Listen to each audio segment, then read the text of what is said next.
PG का exam हुआ है, तो ये जो रैंक की लिस्ट जो जारी करी गई है स्टेट के लिए, उसमें काफ़ी अनियमितताएँ हैं। स्टेट काउंसलिंग है, उसके ऊपर रोक लगा दी जाए। नीट पीजी काउंसलिंग के चेयरमैन से भी बात करने की कोशिश की, उनकी तरफ से हमको कोई जवाब नहीं दिया गया। उन्होंने भी अपने अपने एग्जाम्पल सेट किए हैं, तो जिसके जवाब हम नीट पीजी चेयरमैन जो स्टेट काउंसिल का है उससे हम आज मांगने गए थे और जिसका हमारा ये डिस्पैच हुआ है।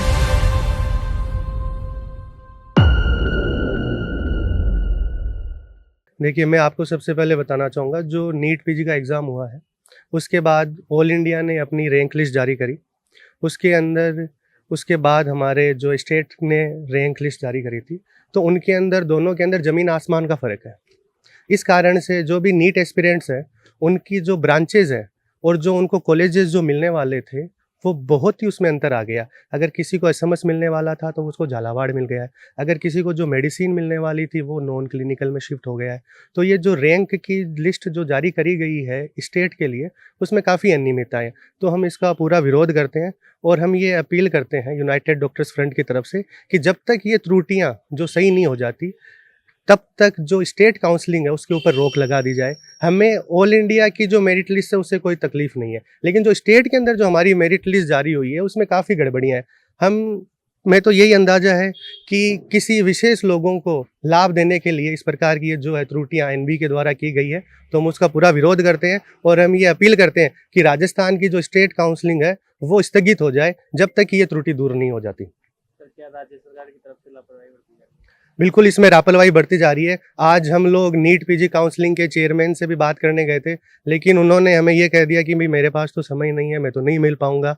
हमने सुबह से बिना खाए-पिए वहाँ पर बैठे रहे एसएमएस के अंदर, सभी रेजिडेंट हमारे जो नीट पीजी के एस्पिरेंट्स हैं, वो आए हैं, दूर-दूर से आए हैं। कोई झालावाड़ से आया है, कोई चूरू से आया है, कोई कहीं से आया है, लेकिन उनको मिलने तक का समय नहीं दिया गया, हमारी बात तक नहीं सुनी गई। उसके बाद में किसी जो अधिकारी हैं उनसे हम लोग मिले, हमारी समस्याएँ उनको बताई और वहाँ पे हमने ये बताया कि जो ये गलतियाँ हैं, इसको सर दूर कराएँ और जब तक दूर नहीं हो जाती तब तक इस काउंसलिंग को जो है रोका जाए। नीट पीजी जो काउंसलिंग 2024 जो हुई थी उसमें पहले सेंटर ने लिस्ट दी थी, उसके बाद स्टेट ने लिस्ट जारी दी। जो स्टेट की लिस्ट आई है वो 22 नवंबर को मध्य रात्रि को आई है। देखने में ये आया है कि जो सेंटर की जो लिस्ट थी उसमें जो बच्चे ऊपर थे लिस्ट में, वो स्टेट की जो लिस्ट आई है उसमें काफ़ी नीचे हो गए, जिससे उनके कॉलेज में और उनकी ब्रांच में काफ़ी परिवर्तन आ जाएगा।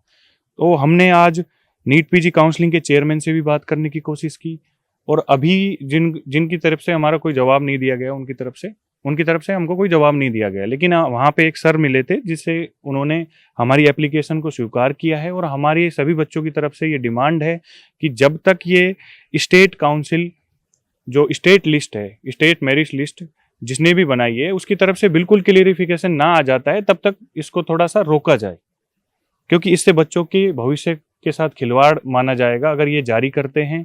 क्योंकि जो बच्चा सेंटर में ऊपर था वो स्टेट लिस्ट के अंदर नीचे कर दिया गया है और उनके पास सेम इंसेंटिव मार्क्स है। हमने आपके मीडिया के माध्यम से भी आपको भी दे चुके हैं, हम कम से कम 10 एग्जाम्पल तो हमने अभी दे दिए हैं और लगभग 50 से 60 बंदे जो हमारे साथ आए हैं उन्होंने भी अपने अपने एग्जाम्पल सेट किए हैं कि जो सेंटर में ऊपर था वो स्टेट में सेम इंसेंटिव होने के बावजूद कैसे नीचे चला गया है। तो जिसके जवाब हम नीट पीजी चेयरमैन जो स्टेट काउंसिल का है उससे हम आज मांगने गए थे और हमने उनको लिखित में भी एप्लीकेशन प्रोवाइड की है और जिसका हमारा ये डिस्पैच हुआ है और जिसकी हम उम्मीद करते हैं कि उनकी तरफ से कोई रेस्पॉन्स आए। और बस सभी बच्चों की तरफ से मैं अंतिम यही कहना चाहता हूं कि जब तक ये स्टेट मेरिट की लिस्ट के बारे में बिल्कुल अच्छी तरीके से बताएं नहीं, तब तक उसको थोड़ा पोज करके रखें, स्टे लगा के रखें। यही स्टेट से हमें उम्मीद है। धन्यवाद।